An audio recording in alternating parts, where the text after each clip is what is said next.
Hello, everybody, and welcome to another edition of the Sam's Report. Today is August 26th, 2017, and I am your host, as always, Brad Sams. And we got another good week. A lot of fun or not so fun things happening in the world of Microsoft, depending on what side of the coin you are on. But here we go. I say we kick things off. Just a quick update on Thurrott Premium. What are the updates, Brad? Actually, we're making killer progress on the comments. I don't have an exact date when they're rolling out. We just finalized a few layout things. Final bugs, I think, are hopefully done. I will tell you that it does support images and GIFs and all that stuff. I mean, it's just a modern commenting platform, and I think we're getting close here. So I don't know when Tim is going to flip the switch and actually turn those on. I think he's killing some of that last bugs today, and hopefully maybe next week. I have no idea. Don't hold me to that, but they're close. We're actually kind of diverting some energy over to the forums, and those things are starting to wrap up and look really cool too. I'm really excited about the forums. It's desperately needed on Thurrott because there's a lot of things we can't do. Really, I mean, it's just harder to communicate. Email is not great. We like public communication, but front page posts aren't really the best way of doing that. So a forum will give us a lot of good stuff.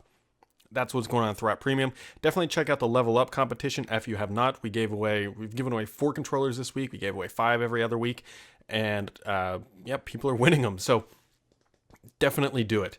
Somebody said, what is the upside of doing your own comment system versus Discuss? Seems risky with spam, etc. Discuss does a little bit better. So here's the problem with Discuss. We don't have a lot of control over what Discus, or some people call it Discus. I refer to it as Discuss. How it's laid out, the formatting, specifically because we have premium users. We want to be able to add features to the commenting platform, and we can't really do that. So it's just a limitation of the platform. Yes, it's great, and I totally get why people like it. It's simple and easy to log in. We're going to try to mimic that same methodology on our comment platform. I don't know if it'll be ready for V1, but there's a lot of limitations from a development side that we cannot do by using somebody else's commenting platform. We tried to work with them. We actually reached out to them and said, hey, here's what we want to do. And they said, no, we're not really going to support that. So we had to go to a different direction. That's really the honest reason why we're moving to our own commenting platform. So you're right, we have to worry about spam and a lot of other things, but at the same time, it also gives us better flexibility. And the fact that we have a full dev team behind it allows us to do a lot more. So other things, if you're headed to Ignite, definitely let me know. Paul and I are both going. I think we might do a podcast there. We haven't fully decided yet, but we're headed to Ignite. Let me know, because we might be hosting a little thing. Actually, I have no idea what we're doing. I just know Paul and I are going there. We got our hotels booked, and just let me know. So cool. That's Ignite. That is in the second half of September. So there you go. That is what's going on. A couple other things, not exactly Microsoft related, but pro tip of the day, don't use my email account for PayPal. This started happening late last night. A guy named, what is his name? I should probably have memorized this. Nicholas, I won't even say his last name, started using my email for his PayPal account. Now, I have a really generic email. It's just brad@outlook.com. And he used it to sign up to PayPal. And now I'm getting emails like saying, hey, your bank account has now been verified. He's actually added 2 bank accounts, and he's setting up a business account or some sort of transactional, like high transaction account using my email. Now, this is ridiculous. I could probably completely hijack his account. I thought about logging in and then changing an account name to hey, use my email, or use your own email, not mine. I've alerted PayPal, and of course they've been extremely slow to respond. And I don't really know. This is bad. Now, PayPal does send these things that says, hey, you need to verify your email, and which he clearly has not done because he can't log in. I actually changed my password, and I have 2-factor turned on, so I'm not, knock on wood, too concerned about it. But at the same time, PayPal just let this guy just plow on through using somebody else's email for bank account verification. So don't do that. That's just bad practice. I think everybody listening is probably smart enough to know that, but yeah. So there you go. Don't use my email for PayPal. So what's going on in the world of Microsoft this week? Microsoft is actually holding a bunch of meetings on campus, as we have been seeing on Twitter. Donna and a couple of the other execs have been tweeting out pictures, and this is why we probably haven't done any builds. And this is all about planning for the next phases of Windows. And so you've seen pictures of Gabe and Donna and Terry and Yusuf, and Panos is all there. I mean, it's the Windows org is really just kind of clamping down on this stuff. So that is that is what's going on in the Twitter world with that stuff. I don't know. People are getting like really excited about this. Unless stuff leaks out, we're not really going to see a whole bunch from it. But just kind of keep that in mind. That's what's going on. That's what they're doing. They're planning. This is very standard Microsoft stuff. So whatever. That is what they are doing, and that's why they're holding these meetings. Some people were thinking that this was something else. Crazy ideas. People thinking that they were like planning a secret release of Windows, like a Windows update this month, and no. This is definitely not that.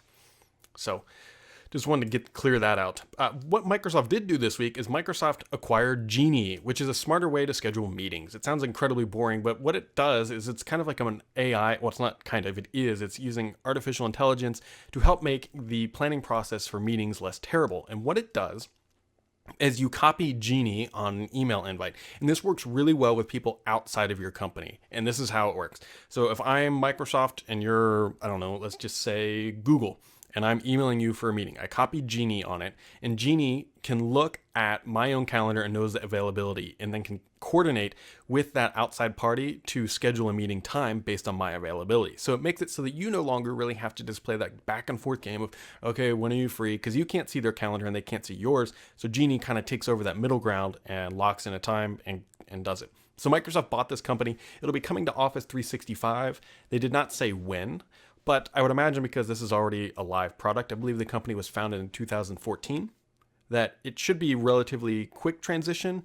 Now, a Microsoft timeline, quick doesn't necessarily mean overnight, but it's a product that's already existed. So it's probably just going to be a repackaging, integration, and then shipping. I expect to see that in preview actually relatively quickly. That's all they bought this week.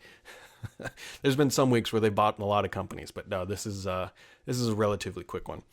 Something else that's been going on this week, and it's Paul wrote a pretty lashing post about it, but we both picked up on the short of it. Microsoft has gone on a Surface PR run, per se. And if you look around the web, you'll see commercials and other stuff. But they actually went with Business Insider, probably because they didn't know any better, would be my guess. And they invited one of their guys up and did the whole pomp and circumstance tour. Jesus. They did the whole tour. They walked them through the lab and showed them all the same things that has been showed off many times to other publications. Actually, Microsoft, Ben Rudolph and Sam did a live tour on Facebook Live. The exact same thing, showed off the exact same stuff of where they build Surface. And so Paul and I looked at this and said, this is like really odd because Surface Book launched obviously a long time ago. What is going on? What we conclude here is that Microsoft is mid-life cycle of the device, and they're not going to be launching anything this fall, at least from the Surface hardware lineup, we believe. And so what are they doing? They're trying to get some fluffy PR out there about their devices because, hey, the holiday shopping season is coming up. We need some good press. So what do? They invite people up and just say, hey, let's go do this tour that we've already done before with other people, and we even streamed it live on Facebook. And so that's really the only reason we can figure out why this came out. And they posted up as why the Surface is a success. And they were missing a lot of the backstory Business Insider was. And yeah, so we all know, if you're listening to this, you probably know the real story about how Surface was actually a disaster for a very long time. A very long time. First couple iterations were just terrible. It wasn't until Surface Pro 3 came around that Microsoft actually found the right formula for the Surface product. But here we are, Surface Pro 4, great device. I mean, I use mine frequently. It's right here. So, yeah, good device. But anyways, that's why I think that they are doing this kind of like fluffy kind of Surface stuff. I mean, it really didn't make sense for the time of the year. But here we are, Microsoft doing this. Don't expect new hardware until next year, and la-di-da. Other things that kind of went on, I know we talked about this a little bit, but Microsoft's new patching philosophy, what they're doing with Windows 7, Windows 8, Windows Server, the roll-up patches where they're basically moving the older versions of Windows to the Windows 10 model of cumulative updates. And really, what Microsoft is doing here is they're sacrificing a few for the many. And you'll see why I'm leading in with this. What Microsoft wants or hopes is that currently the Windows ecosystem is very, very diverse, right? Even though they're only running Windows 7, we'll just use Windows 7 as the baseline. Even though a company might be running Windows 7, they might have several different patch scenarios deployed on different machines, which each creates its own unique scenario about how a future patch could impact that environment, because there's multiple iterations of Windows 7 and different configurations. So what Microsoft is trying to do is level the playing field of configurations and saying, hey, look, everybody's got to install all the patches or you're screwed. And it's a really ballsy move.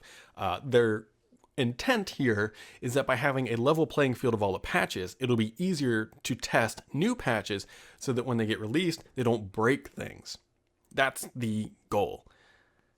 Will it pan out? I have absolutely no idea. Microsoft has, as we'll talk about here in a minute, doesn't have a great patching history. But that's the goal. They want a level playing field, patch everything. It'll be great. It'll be smooth because there's only one version of Windows 7 out there, or one version of Windows 8. It's all patched. It's all cumulative updates. And this is pissing off a lot of IT pros because they can no longer selectively block updates. And because it's a cumulative update, they can't deny specific patches. It's either all or nothing. And I think this is the result of Microsoft being just the dominant platform and they can do whatever they want, but they're effectively limiting control of the IT pro, which is always a very bad thing if you're an IT admin. But Microsoft is hoping that they can sacrifice a few of those goats to make the whole farm a little bit stronger. So we will see what happens with this, because this kind of leads naturally into the second point here. Microsoft released a bad patch this week. It came out with Windows 10. Microsoft released a patch that broke a feature, the DSC functionality of PowerShell. If you are running the latest version, the patch that came out on Tuesday, you can no longer use DSC with PowerShell. Microsoft broke that feature with the update. It's like, come on, guys. And even worse, it's one thing that they broke it, but how they broke it is even more funny. What they didn't do is they forgot to include certain files in the patch. Like, that's just bad quality assurance. Like, who's looking at this stuff to say, okay, just who's got the checklist of did we include these files? Because that's what they did. They didn't ship certain files in the patch and they went, oops, and broke that feature. So if you're using that, good luck. It's no longer working. You actually have to uninstall the patch using PowerShell, ironically. And on Petri, I wrote it up and put the script in there. But it's a bad patch. At the end of the day, Microsoft screwed up. Their testing was poor, and they shipped a bad patch. And like, okay, we'll fix it on Tuesday. Wait, this isn't a sustainable process. And Microsoft shipped a bad patch. And now they wanted to make everybody force patches on everybody, but they can't even get their own stuff together and ship a quality patch. And let's just dive back to last week. Windows anniversary update. It broke webcams. The webcam I'm using right now, I can't use 1080p on it because it breaks. Now, Raphael did find a fix that makes it a little bit better, but Skype with this webcam, nope, doesn't really work. Thanks, Microsoft. And that's a bad update. We've got this patch this week. Freaking hilarious this week. Also this week, if you plug a Kindle into a Windows 10 machine with the anniversary update, it will cause that machine to blue screen after a few minutes. And it was funny. I mentioned this to Paul. I'm like, hey, Paul, you got a Kindle? Plug it in. And he asked me why. And I said, give it 10 minutes. And he's like, okay, this is dumb. It's charging. And about 7 minutes later, he messaged me. He's like, my computer is blue screened. I'm like, yep. And so there you go. You can't freaking charge Kindles with Windows 10 anniversary update. So the best troll you have right now is take a Kindle, go to your friend's house if they have anniversary update, and just charge your Kindle on their machine. Just, plug it in, walk away, and come back 20 minutes later, and it'll have blue screened. It's ridiculous. And this is becoming a real problem at Microsoft. And yeah, we've talked about this many times. Microsoft got rid of a bunch of their testers. They did it about a year ago or so. And their intent was that, hey, we have 7 million insiders that are voluntarily using beta software. Why not use those 7 million, gather the telemetry, and we'll be able to figure out what's wrong, and we don't need to test the software. We'll hold the engineers accountable. They should test it in certain scenarios, and then we'll feed it to the insiders, and we'll get that feedback, and then we'll run from there. This model is not working. We've clearly shown this week that either Microsoft just internal Q&A with a patch doesn't work. People don't understand how to properly test. You got to understand, even though there's 7 million people, we know that 7 million people are not on the fast ring, right? Or that they're not using it every single day. The other thing is, insiders are not trained beta testers. just because anybody can sign up to be an insider. My mother could go sign up and be an insider and run the software, but that doesn't mean that she knows how to properly diagnose a hardware fault, a software fault, or a bug. That just means that she can report the telemetry. And the webcam is a perfect thing. The Logitech C920, I would argue, is probably the most widely used third-party webcam in the world. That is USB. I would argue that. It's a very popular webcam. And that bug was not picked up by Microsoft. Even though Paul had been complaining about it, I had a few issues. Other people had issues, but nobody could diagnose it because, hey, we're not really designed. We don't have the same information that Microsoft gets about this stuff. And yet, here we are, bam, with that Logitech issue. The Kindle is another one. Not everybody has a Kindle, but this seems like a Kindle's a pretty popular device that should have been picked up by testing, but nobody in Microsoft is doing the proper testing. They're depending on outsiders to do it. It's not that the model is completely breaking down for Microsoft, and I hope that they are actually seriously taking a look at this. Paul and I talked about this earlier this week, and it actually led to a post that Paul wrote this week. It says it's time for a reliable computing initiative. I completely agree with him here. I used to joke that I wish Threshold 2, which came out in November, that for RS1, which came out the anniversary update, that it would just be TH2 but worked. Like this is a joke, but now it's actually turning into be pretty serious that Microsoft is shipping broken functionality that's in production. And so yeah, I don't know what they're going to do here, because they can't just go back to all those people they fired and said, hey, can we unfire you and come back and actually do all the work that we still need? I think that's what they should have done, is kept all those people, kept the insiders. Yeah, it's a little bit of overlap, but you would have shipped a better quality product. But at the same time, I don't know. It's just frustrating because I need this stuff to work. Everybody needs this stuff to work. I can guarantee you Microsoft doesn't want to ship bad product, but it's also a scenario that Windows is kind of like, if you don't want to run Windows, what are you going to do? I know there's going to be people who say, hey, run Ubuntu, but that doesn't really work for the mass majority of people. Linux is not quite there yet. If you want to play games, it's not quite there yet. And I don't know if it ever will get there, just because of the nature of how Linux works. It's not a bad operating system. Definitely not saying that, but I don't think it's a mass market operating system. And there's other flavors of Linux besides Ubuntu. I know that people say, hey, it's better. But again, it's still, in my opinion, for a very long time will be niche. It's much like Chrome OS. So, yeah, I don't know. I don't know what Microsoft is going to do here. And I don't know how they really need to take a long, hard look at their testing process, because we're too far along this process to still be encountering these bugs. What I would love to know from Microsoft is actually how many people of the 7 million are actually running builds daily. I bet it's significantly less. I would actually argue I bet it might be under 1 million.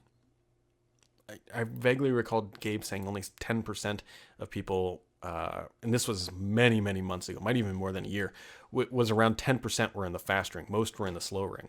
So, yeah, I don't know. That's what's going on in that testing world, and interesting stuff.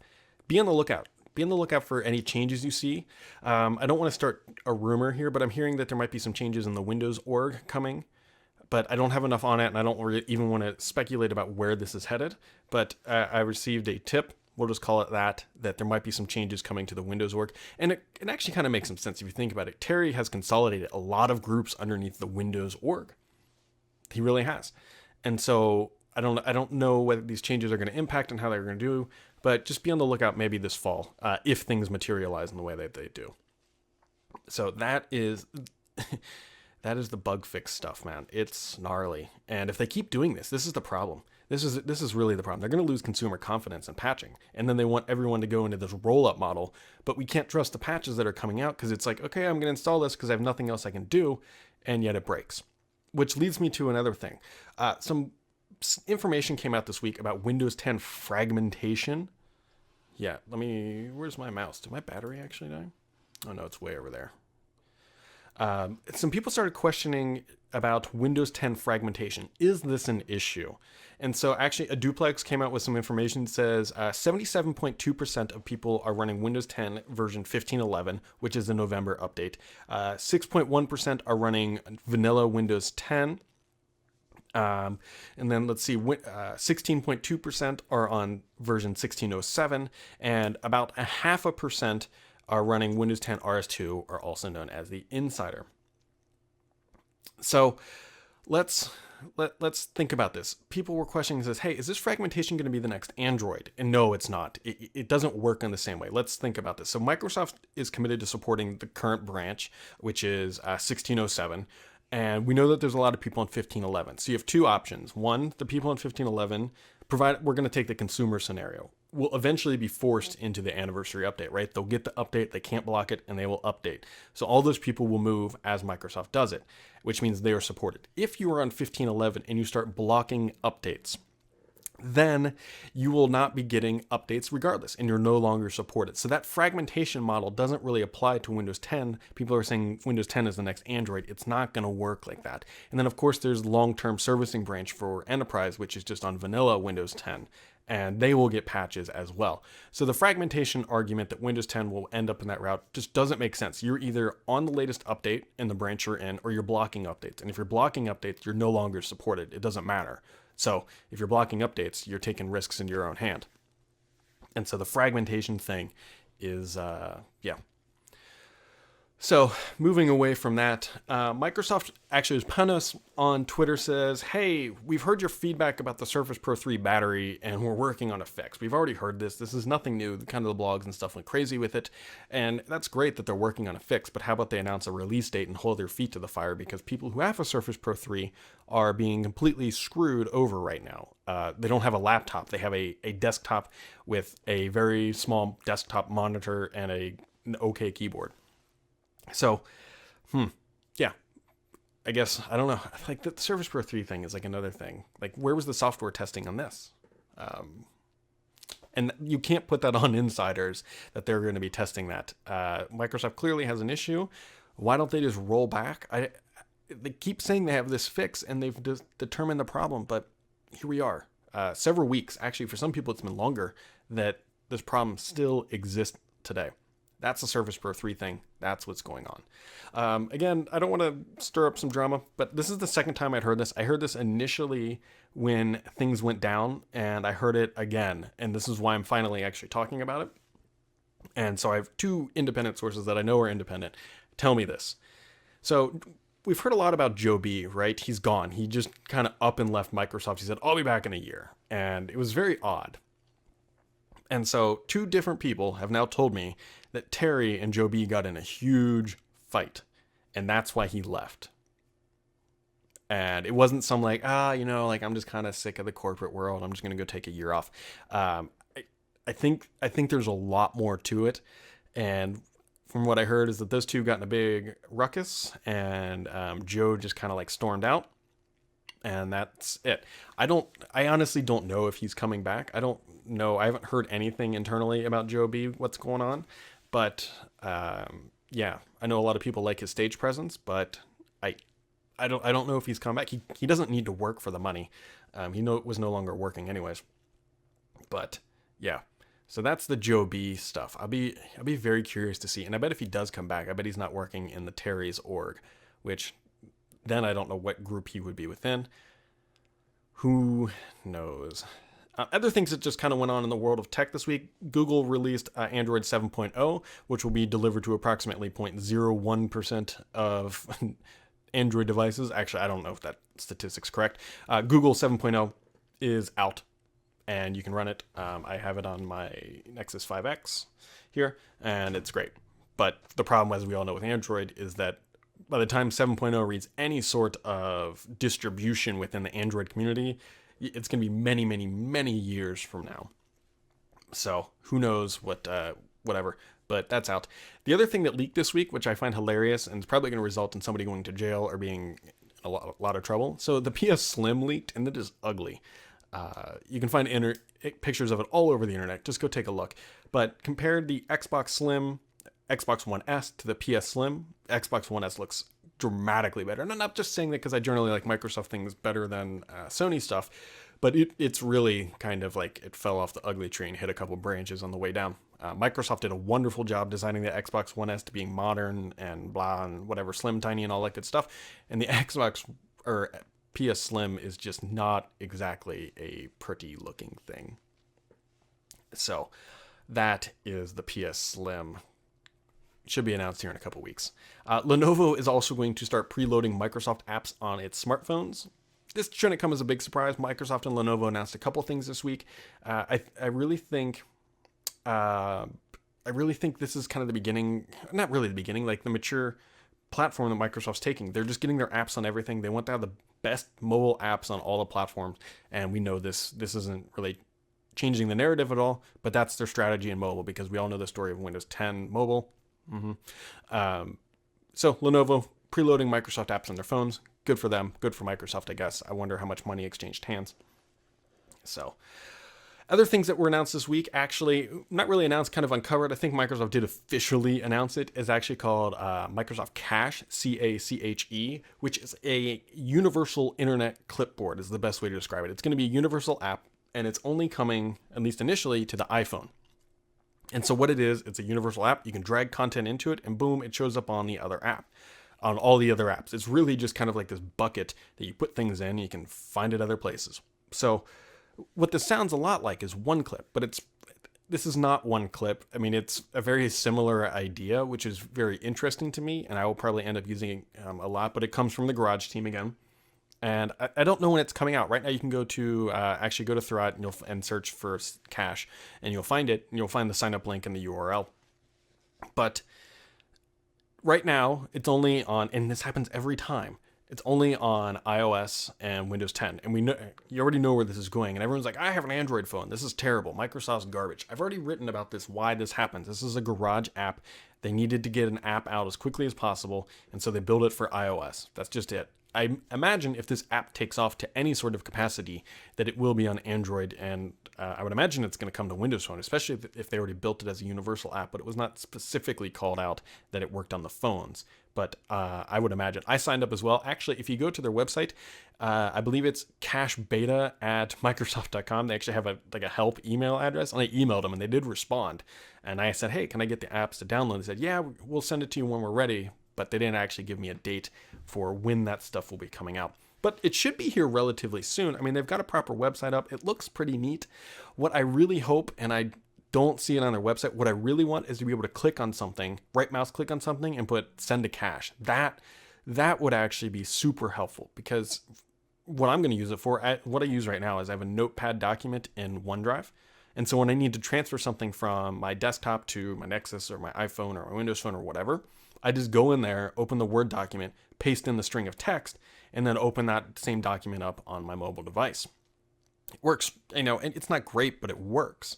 So I'm really hoping that you can just use this app, and it might save me a little bit of time or make things a bit easier, but who knows? Who knows when that is coming out? Somebody asked why I have my band on, and I've got an Apple Watch around here somewhere, and not this thing.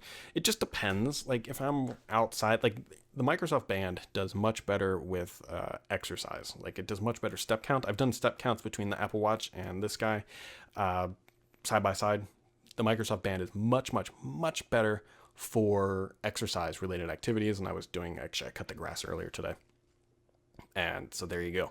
One of the other things I do want to point out, I got a tip from somebody, and this is, again, no surprise, that Microsoft or their distributing partner or somebody along that lines came and collected all the signage for the Band 2, which means that Microsoft is, no longer selling them or making them or anything else, which means a lot of people are saying, hey, the Band 3 is coming. I haven't heard anything about a Band 3. That doesn't necessarily mean it's happening. I've never really gotten a lot of good band tips in my life, but I don't know. Who knows? Hopefully the Band 3 will be here soon. The problem with these things are if you use them heavily, and I guarantee people will start commenting on this, the bands actually start breaking, because this is my second one. Like the rubbery stuff kind of gives way, and it becomes like cracked and fragmented. Not fragmented like Windows 10, but just, you know what I mean. Yep, and as Eric just pointed out, this is just in time. Just got mine swapped out for the second time. The band cracked again. So yeah, so that's not too big of a surprise. So who knows? Microsoft no longer has an entry-level Surface. They no longer are making the Band. It seems like that would be a good thing, although I don't think they're going to announce the Surface 4, I don't think, in the near future. Could be wrong. And I don't know what they're doing with the band stuff, but we will find out. So that's really about all we've got for this week, guys. Ended here with a Windows Insider tip of the week. This is actually pretty serious. Only submit quality feedback to the Windows Feedback app. I know this seems extremely obvious, but if you go look in there, it's like half the time people are saying, hey, bring Pokemon Go to Windows Phone. That is not feedback that's going to help. If we actually truly want to help these engineers solve these bugs, we got to make sure that the feedback that's going in is, how to reproduce it, screenshots and all that good stuff. But don't ask for crap that's never going to happen. Pokemon Go is completely outside of what Microsoft can do. Snapchat has the same thing. It's not up to Microsoft to bring those apps to Windows 10 mobile. Just try to keep it on point to see if this is not going to help those engineers. But at the same time, it's also on Microsoft to be able to filter the noise. I mean, they should be able to filter this stuff really super simple. But that's the tip of the week. Make sure you submit quality feedback, guys. And that's all we've got for now. And I appreciate everybody watching, and catch you guys next week.